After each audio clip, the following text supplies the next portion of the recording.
Hey everyone, in today's video I am going to show you how to use LED keyboard in Xiaomi 15. So let's start the video. First of all, open Play Store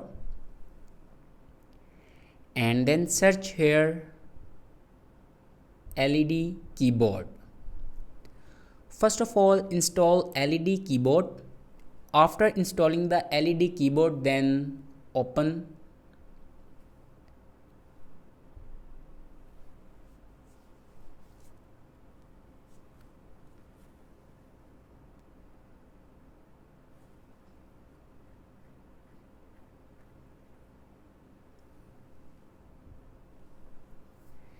and here you can select any LED keyboard and download.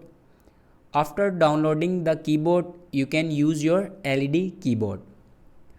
I hope this video is helpful for you. Thanks for watching.